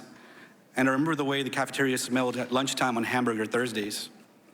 It was right around lunchtime on a Tuesday that that gunman entered the school through a main door without restriction, massacred 19 students and 2 teachers, and changed the way that every student at Robb and their families remember that school forever. I doubt they'll remember the smell of the cafeteria or the laughter ringing in the hallways. Instead, they'll be haunted by the memory of screams and bloodshed, panic and chaos, police shouting, parents wailing. I know I will never forget what I saw that day. For me, that day started like any typical Tuesday in our pediatric clinic. Moms calling for coughs, boogers, sports physicals, right before the summer rush. School was out in 2 days. Then summer camps would guarantee some grazes and ankle sprains, injuries that could be patched up and fixed with a Mickey Mouse sticker as a reward. Then at 12:30, business as usual stopped, and with it, my heart. A colleague from a San Antonio trauma center texted me and said, "Why are pediatric surgeons and anesthesiologists on call for a mass shooting in Uvalde?" I raced to the hospital to find parents outside yelling children's names in desperation and sobbing as they begged for any news related to their child. Those mothers' cries I will never get out of my head. As I entered the chaos of the ER, the first casualty I came across was Mia Cerrillo. She was sitting in the hallway. Her face was still clearly in shock, but her whole body was shaking from the adrenaline coursing through it. The white Lilo and Stitch shirt that she wore was covered in blood, and her shoulder was bleeding from a shrapnel injury. Sweet Mia, I've known her my whole life. As a baby, she survived major liver surgeries against all odds. And once again, she's here as a survivor. inspiring us with her story today and her bravery. When I saw Mia sitting there, I remembered having seen her parents outside. So after quickly examining 2 other patients of mine in the hallway with minor injuries, I raced outside to let them know that Mia was alive. I wasn't ready for their next urgent and desperate question. Where's Elena? Elena is Mia's 8-year-old sister, who was also at Rob at the time of the shooting. I had heard from some of the nurses that there were 2 dead children who had been moved to the surgical area of the hospital. As I made my way there, I prayed that I wouldn't find her. I didn't find Elena. But what I did find was something no prayer will ever relieve. 2 children whose bodies had been pulverized by bullets fired at them, decapitated, whose flesh had been ripped apart, that the only clue as their identities was a blood-splattered cartoon clothes still clinging to them, clinging for life and finding none. I could only hope these 2 bodies were a tragic exception to the list of survivors. But as I waited there with my fellow Uvalde doctors, nurses, first responders, and hospital staff for other casualties we hoped to save, they never arrived. All that remained was the bodies of 17 more children and the 2 teachers who cared for them, who dedicated their careers to nurturing and respecting the awesome potential of every single one, just as we doctors do. I'll tell you why I became a pediatrician, because I knew that children were the best patients. They accept the situation as it's explained to them.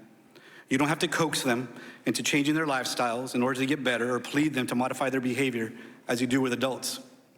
No matter how hard you try to help an adult, their path to healing is always determined by how willing they are to take action. Adults are stubborn. We're resistant to change, even when the change will make things better for ourselves, but especially when we think we're immune to the fallout. Why else would there have been such little progress made in Congress to stop gun violence? Innocent children all over the country today are dead because laws and policy allows people to buy weapons before they're legally old enough to even buy a pack of beer. They're dead because restrictions have been allowed to lapse. They're dead because there are no rules about where guns are kept, because no one is paying attention to who is buying them. The thing I can't figure out is whether our politicians are failing us out of stubbornness, passivity, or both. I said before that as grown-ups, we have a convenient habit of remembering the good and forgetting the bad. Never more so than when it comes to our guns. Once the blood is rinsed away from the bodies of our loved ones and scrubbed off the floors of the schools and supermarkets and churches, the carnage from each scene is erased from our collective conscience, and we return again to nostalgia, to the rose-tinted view of our Second Amendment as a perfect instrument of American life, no matter how many lives are lost. I chose to be a pediatrician. I chose to take care of children. Keeping them safe from preventable diseases, I can do. Keeping them safe from bacteria and brittle bones, I can do. But making sure our children are safe from guns, that's the job of our politicians and leaders. In this case, you are the doctors, and our country is the patient. We are lying on the operating table, riddled with bullets like the children of Robb Elementary and so many other schools. We are bleeding out and you are not there. My oath as a doctor means that I signed up to save lives. I do my job. And I guess it turns out that I am here to plead, to beg, to please, please do yours. Thank you. We will now play the video from Mia.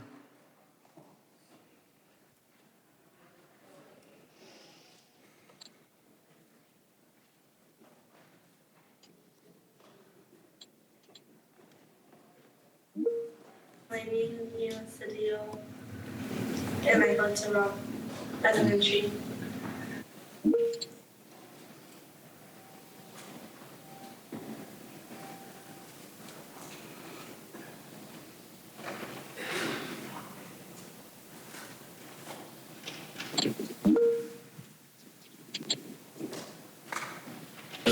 We were just watching a movie, and then she got an email, and then she went to go lock the door, and he was in the hallway, and they made eye contact, and then she went back in the room to show us go hide, and then we went to go hide behind my teacher's desk and behind the backpacks, and Then he shot the little window, and then he went to the other classroom, and then he went, there's a door between our classrooms, and he went to there and shot my teacher and told my teacher goodnight and shot her in the head. And then he shot some of my classmates and the whiteboard. When I went to the barracks, he shot my friend that was next to me, and I thought he was gonna come back to the room, so I grabbed the blood and put it all over me. And What did you do then when you put the blood on yourself? just stay quiet, and then I got my teacher's phone and called 911. And what did you tell 911? I told her that we need help and to send the police in our classroom.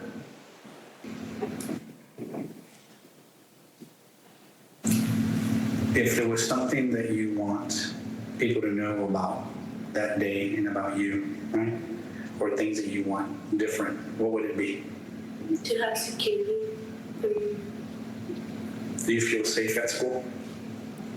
Why not? Because I don't want it to happen again. And you think it's going to happen again?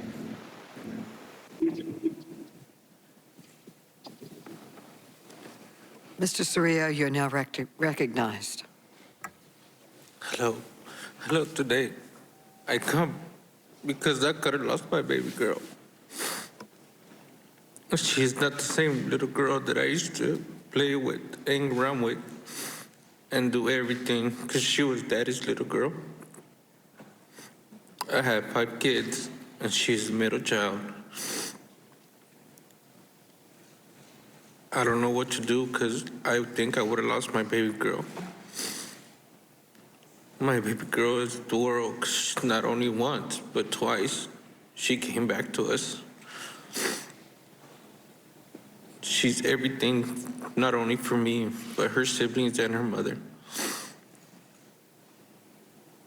I thank y'all for letting me be here and speak out, but I wish something will change, not only for our kids, but every single kid in the world, because schools are not safe anymore.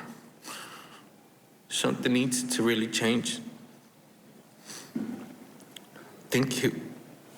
Thank you for your testimony, and I understand you are now leaving. We thank you for sharing your story. Thank you, and Mr. and Mrs. Rubio, you are now recognized for your testimony. I am Kimberly Rubio. This is Felix Rubio.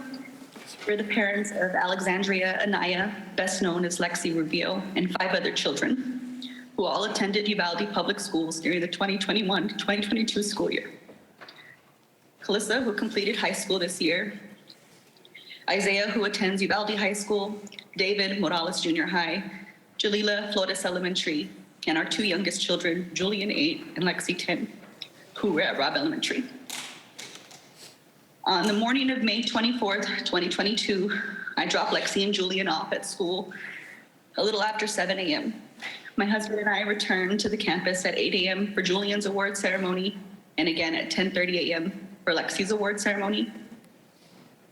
Lexi received the Good Citizen Award and was also recognized for receiving all A's. At the conclusion of the ceremony, we took photos with her before asking her to pose for a picture with her teacher, Mr. Reyes. That photo, her last photo ever, was taken at approximately 10:54 a.m. To celebrate, we promised to get her ice cream that evening.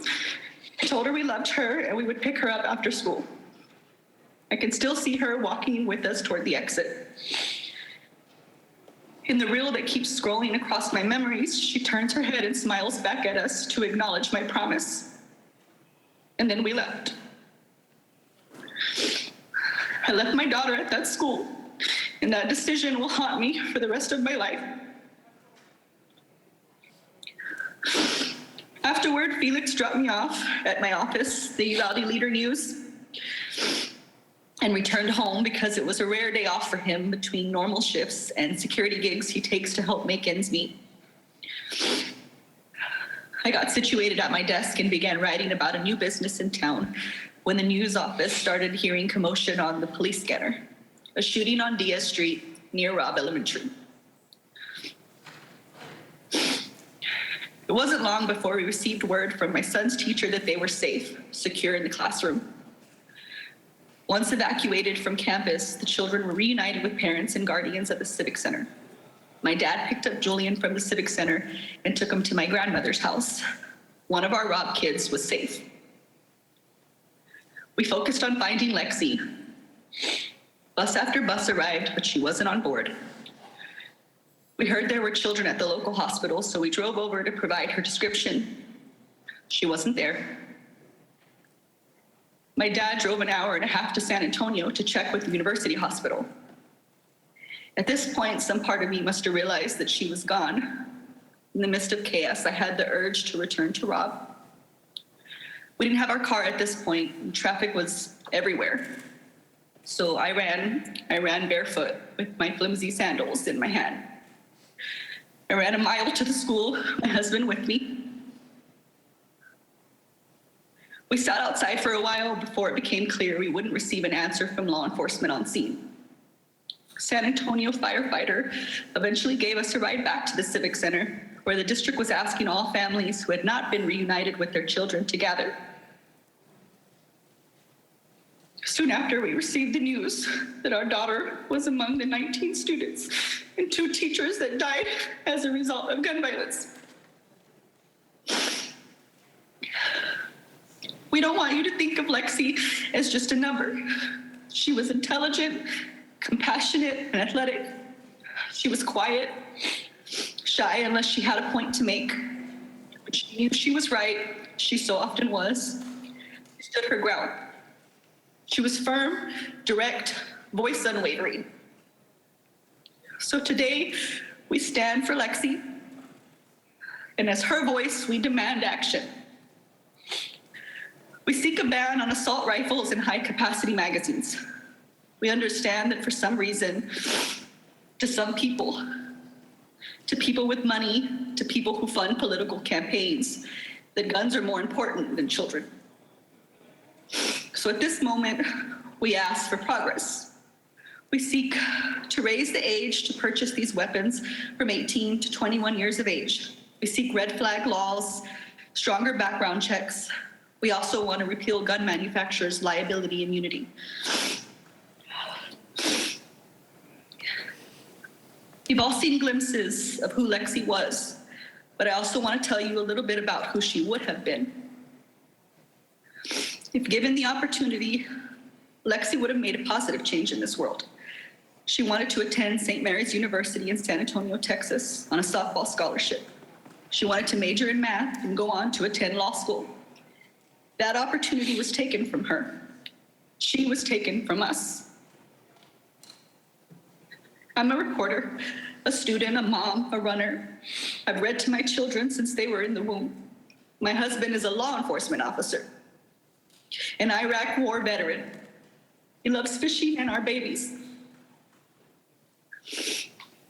Somewhere out there, there's a mom listening to our testimony, thinking, I can't even imagine their pain, not knowing that our reality will one day be hers, unless we act now. Thank you for your time.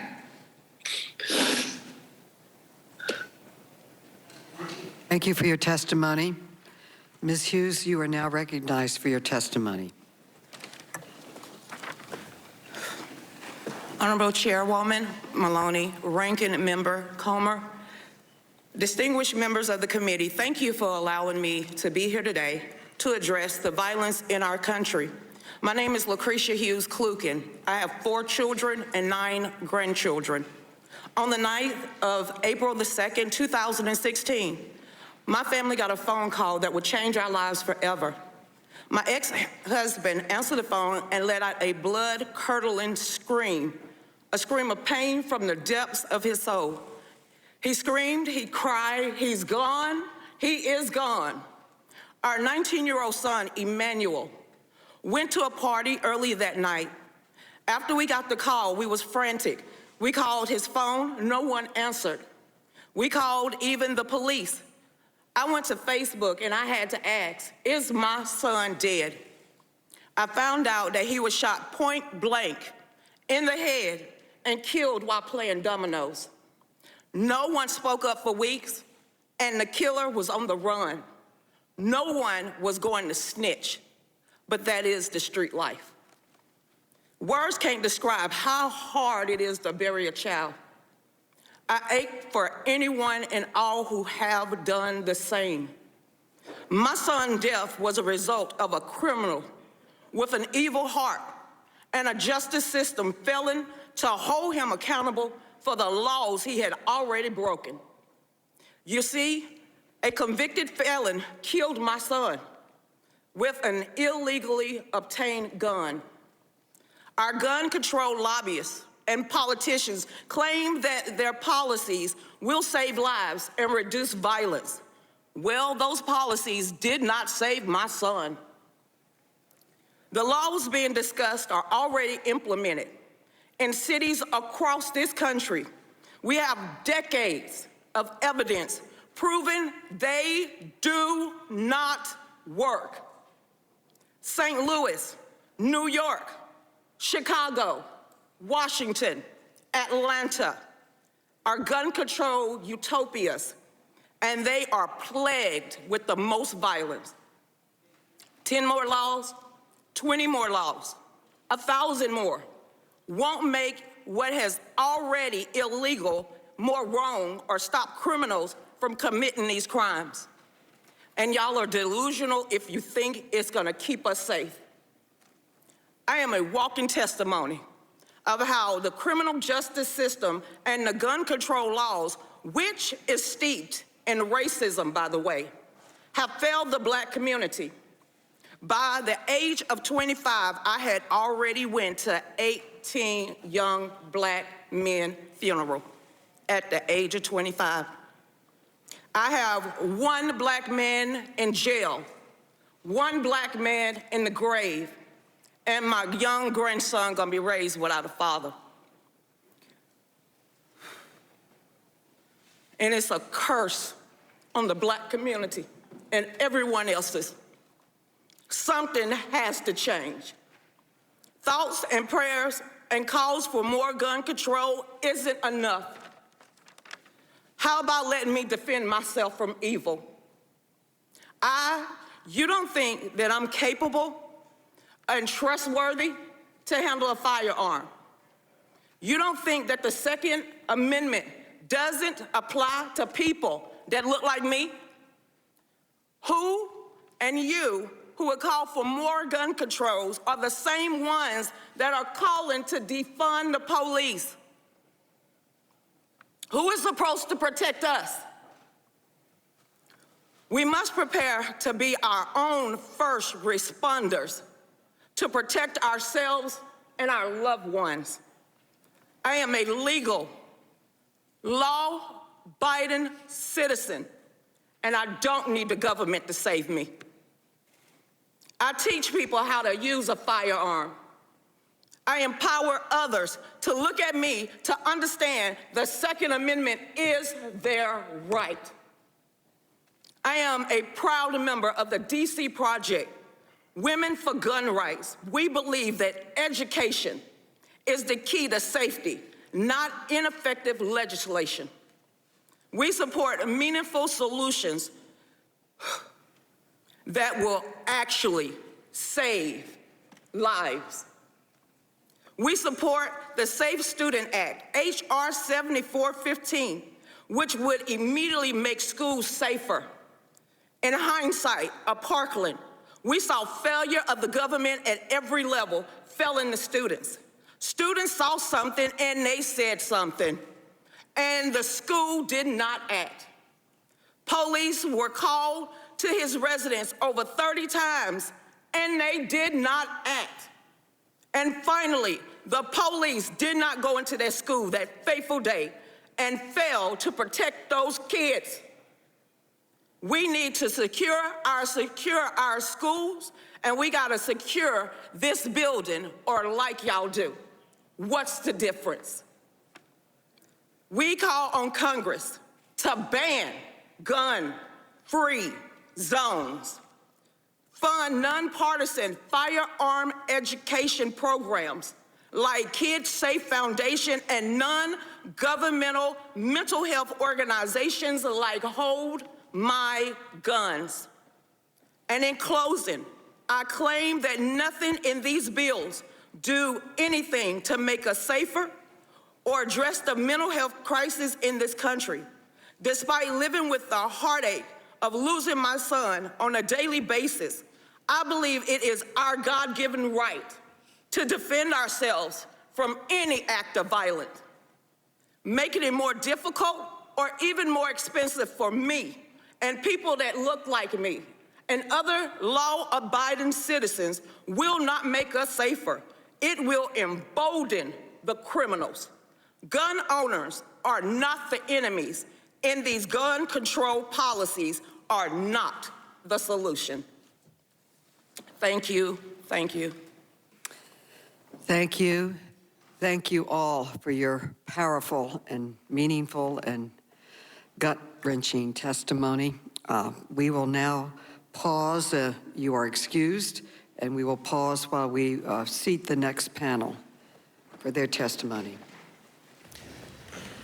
You have been watching the heartbreaking testimony of the families who have faced down the violence in this country firsthand through loss of their own loved ones in these mass shootings.